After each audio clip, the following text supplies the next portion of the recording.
comprendre cette guerre. La guerre au XXIe siècle. C'est justement le titre de l'ouvrage que vous dirigez, Thibaut Fouillet. Merci d'avoir accepté notre invitation. Merci vous êtes directeur de l'Institut d'études de stratégie et de défense, spécialiste entre autres des questions tactique. La tactique qu'il faut différencier de la stratégie. C'est une question fondamentale qui se retrouve au cœur de votre ouvrage. En Ukraine, cela se traduit comment ? Alors c'est fondamental, et avant de revenir sur le point ukrainien, c'est fondamental parce que quand on confond les deux, quand on parle que de stratégie ou que de tactique, soit on comprend mal un conflit. Alors quand on est civil, c'est moins embêtant, mais parfois quand on est militaire, on peut le confondre aussi. Ça amène des échecs et ça se retrouve dans le cadre de la guerre en Ukraine. Parce que la Russie, en stratégisant à outrance son opération initiale, son opération spéciale, voulant décapiter l'État ukrainien par des frappes ciblées, une invasion massive, a eu des postulats faux, et en fait c'est le retour de la tactique finalement qui l'a fait s'arrêter à Kharkiv, l'a fait s'arrêter dans le nord de Kiev, et qui aujourd'hui explique cette dynamique. Donc il faut bien différencier les deux. La tactique, c'est-à-dire grosso modo l'art des combats, comment combattre, comment manœuvrer, est au service de la stratégie qui doit définir les grands axes, les grandes orientations, elle-même au service de la décision et des objectifs politiques. Donc il faut réintroduire tout ça.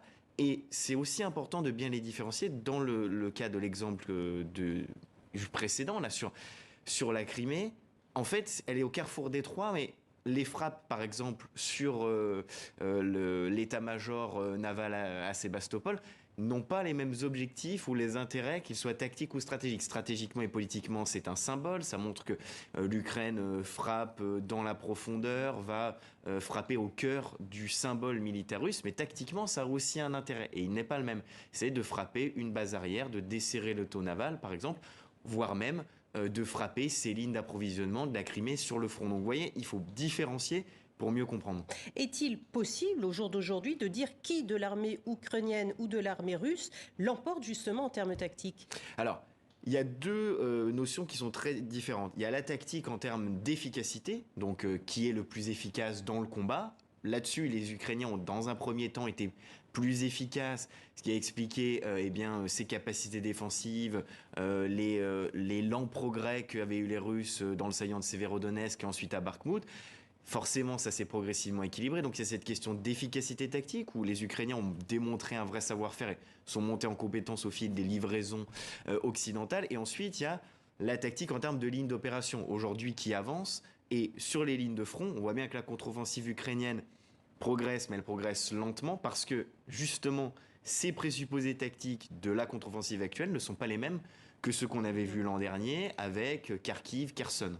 Mais la Russie, de son côté, avait tout misé sur un coup unique. Elle pensait à une guerre éclair. Là, c'est quoi ? C'est un blocage du coup de sa tactique. Exactement. En fait, en réalité, il y a deux visions de la guerre qui se sont opposées. Une vision russe finalement assez occidentale, c'est-à-dire un mirage de la guerre courte. On fait une offensive éclair, appuyée notamment sur des frappes stratégiques aériennes. On doit paralyser l'adversaire, une guerre, un succès en quelques jours. D'ailleurs, le terme opération spéciale, dans ce sens-là, avait un sens. Bien sûr. Ce sera une opération de police militaire, ça ira vite. Les Ukrainiens, eux, dans leur doctrine, dès 2019, fondaient leur action sur une tactique inverse, une guerre défensive, d'une logique asymétrique, c'est-à-dire on va échanger la puissance contre le temps, la profondeur, et justement pour forcer l'adversaire à le bloquer tactiquement. Une guerre d'usure. Exactement, et en fait le forcer à rentrer dans cette guerre d'attrition qui lui est défavorable, puisque en fait vous aviez deux temporalités différentes, des Russes qui veulent aller vite, des Ukrainiens qui veulent prendre le temps. Si celui qui veut prendre le temps arrive à forcer l'autre à aller doucement, et bien forcément il le met sur son confort tactique à lui. Alors ce qui est intéressant dans cet ouvrage également, c'est, alors plus largement, là on va quitter un petit peu purement le prisme ukrainien, vous dites que la guerre au XXIe siècle, on ne voit plus les armées, que les distances s'étendent, que les lignes de communication aussi, on a vu l'usage des drones notamment, ces nouvelles technologies de guerre changent considérablement la donne également ? Alors elles changent la donne, mais dans les deux sens. C'est-à-dire qu'elles changent la donne parce qu'elles permettent d'aller plus vite, d'aller plus loin, d'interconnecter, de voir, mais d'un autre côté, si elles sont utilisées correctement, elles peuvent démultiplier la vitesse, les actions, les opérations. Par contre, on voit bien que si le front se fige, elles peuvent être aussi une problématique. Parce qu'aujourd'hui, tout connaître, tout savoir, mieux se connecter, quand vous êtes sur une ligne de front, même nous, observateurs civils, avec les sources ouvertes, on arrive à peu près à savoir quelles unités sont à quel endroit, à quel moment. Donc forcément, vous renforcez la transparence du champ de bataille, mais au profit du blocage tactique. Et c'est pour ça que toutes ces questions tactiques sont importantes à réinvestir.